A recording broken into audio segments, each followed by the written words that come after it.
Okay, so on November 29th, 2017, 205 Live hit the 1 year anniversary. So, do I still watch on the network? Yeah, it's the last show that I watch. Monday, I've got Raw. Tuesday, I've got SmackDown. Wednesday, NXT. Thursday, I catch up on some other stuff. Maybe I'm watching 205 Live. If not, I'd probably catch it on Friday. I've gotten weeks behind on 205 Live, and I'm like, I don't feel like I'm missing much. And the sad thing is, the Cruiserweight Classic was fantastic. Most people knew that if you watched the work rate for those matches, you knew they couldn't do that week after week with an E-schedule, which is fine. But we're a year into it, and let's be honest, it's treated like the new Divas division. You get a bunch of guys involved in a match. There may or may not be any stakes really involved to it. The crowd kind of sits on their hands for a lot of it, or goes to the bathroom. Why is it not really caught on? Well, I was watching some of the Cruiserweight Anthology on the network, and sandwiched between two WCW matches is two WWF light heavyweight matches. One was like Black Venom versus Hysteria, in a match that was high flying but sloppy. The other match they had was Takamichi Inoku versus the Great Suzuki. Not a bad match. But on both ends of those, you had the 1996 Starrcade match between Ultimo Dragon and Dean Malenko with 9 titles on the line in 96. The other end of that, you had the 1997 match from Fall Brawl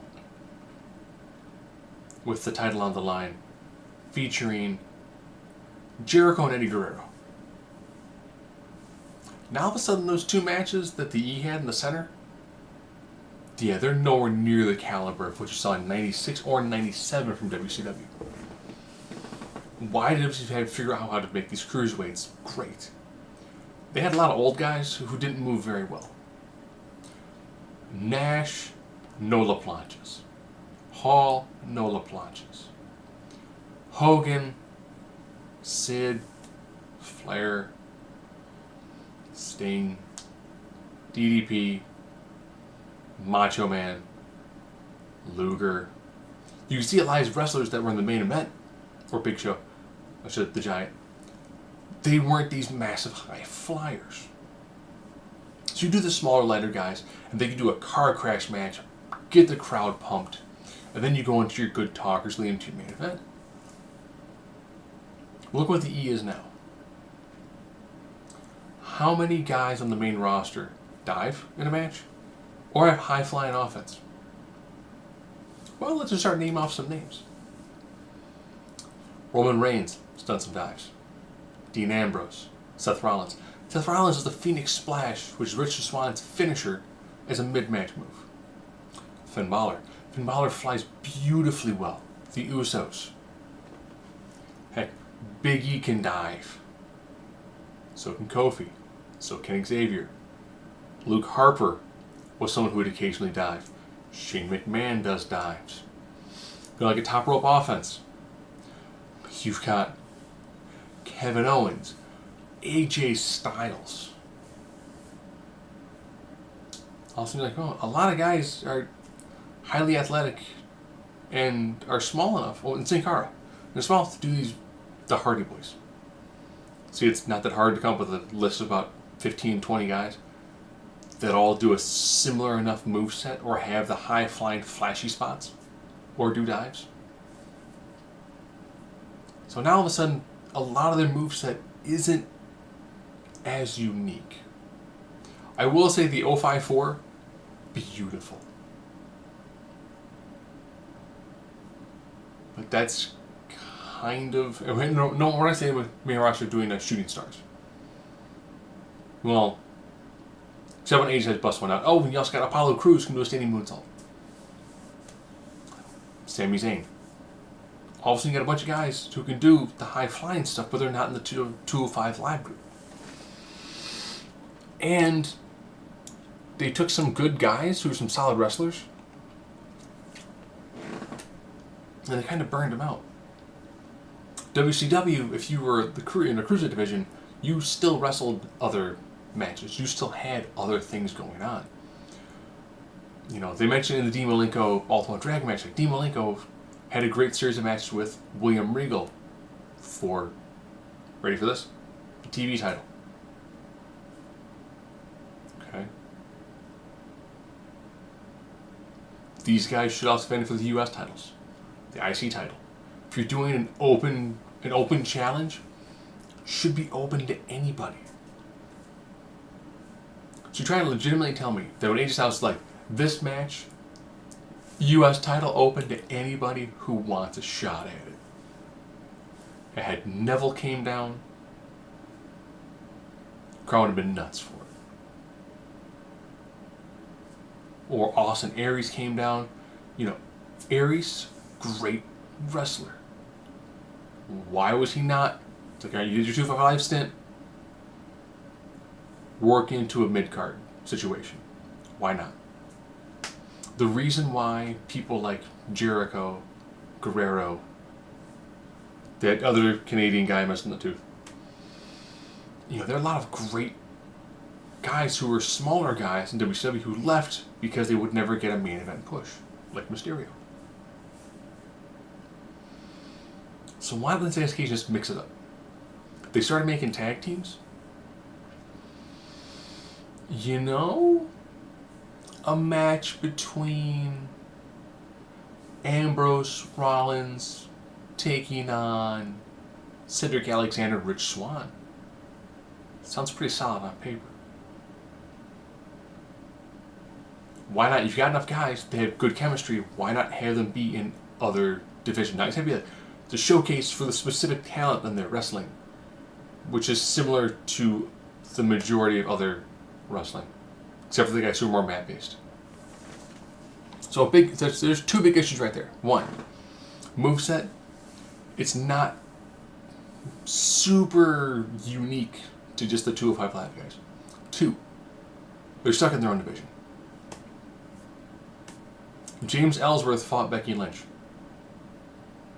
That was an intergender match.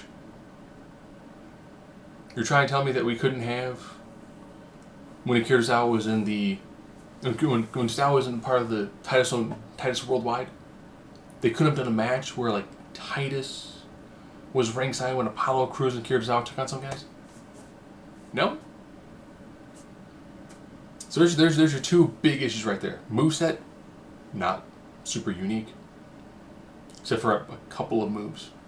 Two, they're stuck in their own division. Let's be honest, when Big Cass comes back, if Enzo's still employed, then you're like, alright Enzo, you're still 205 Live. Then I can be like, you know, let's pair the small guy who talks trash with the tall guy who beats people up. Make him a tag team guy. And now let's go through all the characters. We'll come to the number 3 issue. Akira Tozawa. Just based off what you've seen on the main roster, what do you know about him? Great fighting spirit. Arya Daivari. Until recently, he had 0 character. But now, he is Persian privilege. Rich guy, douchey guy. It's something. The Brian Kendrick. He's the man at the plan. Their plan very recently was to try to find a new guy to partner up with. Worked with someone else later on, but I loved his feud with Tozawa. Great feud, using the mind games, I liked it. 205 Live does a good job making very simple paint-by-number storylines that make sense. So, decent job with him, he's the elder statesman, makes sense. Cedric Alexander. What we know about him. Amazing athlete.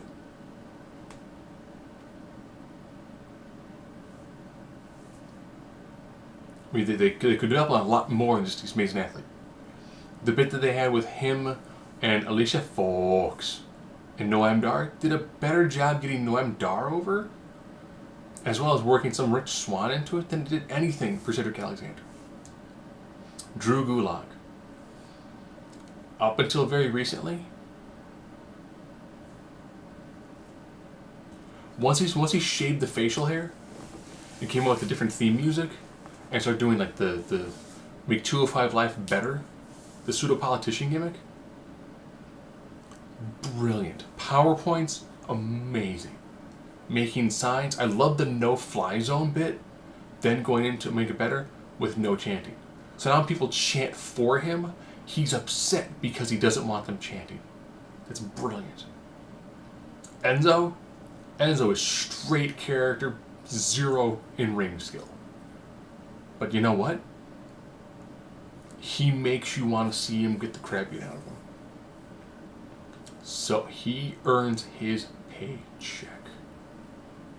Great work rate? Doesn't need it. He doesn't need this. He's got this.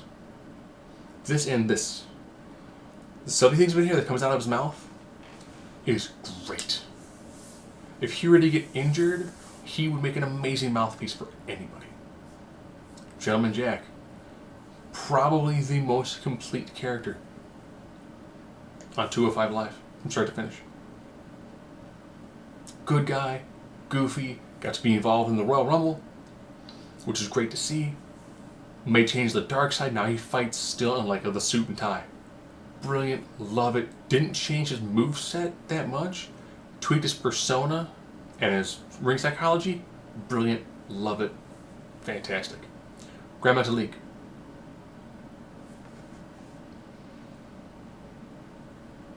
Fantastic ring work. I love the fact he runs across the tower. That's beautiful. There's visa issues, but he doesn't seem like he's really brought into where he should be. Kalisto. Yeah, the game was a little theme music back. He looks kind of like Draco. At least they dropped the futuristic samurai, warrior, luchador bit. But he's the lucha guy who does lucha stuff. That's Dorado. He's the Golden Links. Why? Has he had a one-on-one match? I think he's always part of a tag match. He's the guy who takes the pinfall for the heel team. Mustafa Ali. Another guy that you can tell that there's a lot to him. He's great babyface offense. He's okay with being goofy, but still being kind of serious. He has that. Because he can do comedic and he can do serious. But they don't seem to know how to quite develop him. Neville, which gone. Noam Dar. Greasy, slimy, reps game. Almost steal your girl, Alicia Fox. All those great things, yeah, I got it for you. Yeah. I'm a lying, cheating, stealing, no good rapscallion. No pinky, no party. He's figured out how to make it work from the facials. And great heel. I cannot remember what his finisher is. I don't think I've ever seen him actually hit it. But he does a great job being the heel that people actually want to see get the crap beat out of him. Rich Swann. He is one of the most frustrating people. If you watch the CWC, his life story is perfect. Living on the streets, trying not to get in gangs, got into wrestling, turned his life around. Now he's able to do this and support himself. Slept in cars, ate out of garbage cans. That's how can you not take some of that and go, do the Roderick Strong vignettes with him? Like, here's where I grew up. Here's what I did. If you do that, he's decent enough on the mic. He's good enough in the ring. He doesn't have perfect physique. This guy could almost be a modern-day Dusty Rhodes. his background story is so solid that there's a Brinks truck just waiting, just full to the brim with the money that you can make off of him. But there's no desire by his part, no desire on the E's part. Well, they don't know how to craft it, but it's there. Just this, the CWCs that they do with him is just him talking, and it's like it's there. It's all right there. Polish it, don't polish it. It's there, and it's great. And it's so frustrating because it's right there. It's right there. You've got this guy who could easily be the person who goes and does the talks. He goes out to the schools. He's got the story that people want to hear. And it's true, and it's real, and it's authentic. People can gravitate towards it. And he could bring in such a huge range of new people to watch this and to get behind him. Because they can go, he's gone through shows that I'm going through. And it's there. It's all right there. And he's in the ring and you go, why can they not pull the trigger on this guy? He is it. He is it. PJ Perkins. I like the fact that he came out and he was kind of like flashy, kind of nerdy. I love the video game references. He works great off my up, up, down, down. His heel gimmick is good. It's really good. You know what? He's a solid competitor. He's injured now, so can't expect much from him to do if he's currently kind of injured. But solid. First guy to win the title. He's good. He's good. Another guy you can easily build up to be the guy that you just hate. They've got some really easy to dislike heels. With the Zoe train, it makes sense. You take other guys you don't like, join the crowd to boo, put them all together in a group. It's something. And it gets them something to do. Tony Nese. We should thank Austin Aries for being like, oh look, the abs are here. And they brought Tony Nese. Because now it's his gimmick. Whoever made the shirt that just the abs exposed, and when he flexes and it pops open, that's brilliant. That's brilliant. They're like, bring it in close. Look at this. Look at this. See, look at these peaks. Look at that peak. You love that peak. Oh, look at that peak. There's one over here. Oh, it's just as good as the other one. But I've got 8 reasons why I'm so much better than you. Then count the abs out. When they did the Halloween one, and it's like, I don't eat carbs. The abdominal-based offense. Good. Cocky, jock, heel. It's easy. He's got the running niece, a big niece right to the face. It's good. Can they do more with it? Yes. Yes. Go back and take like the Cody Rhodes like grooming habit gimmicks that they do with him. It's like YouTube become dashing Cody Rhodes. If you do like like getting fit with Tony Nese, and just have him either with someone who's out of shape, run him down like you'll never look like this. Maybe if you worked out hard, in a couple lifetimes, you might get close to this. Your fit life. Something about how great it is to be Tony Nese and to be this phenomenal. This built like a Greek god. Something. Vignettes work wonders with these guys. The Arya Davari stuff in the back, he's like, hey, where's my car? My car's worth more than your life. Great. If you see my shirt, it's a $30,000 shirt. Stuff like that, where it's, that's when you go, privileged kid. I don't like you. Come right with jewel, with gold chains on? I don't like you. I mean, almost all of the heels seem to have some little personality. All the faces are just like, I'm a guy who smiles and I'm ripped. Check out my super flippy move.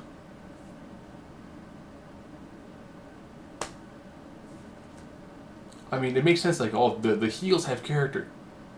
But if the villain's more interesting than the hero, people are going to cheer for the villain because he's more interesting than the hero. Just saying. It's actually be number 3. So, their moves aren't as unique as that you would like them to be. They're stuck. It's like you're in 205 Live. That's it. There's no moving in and out.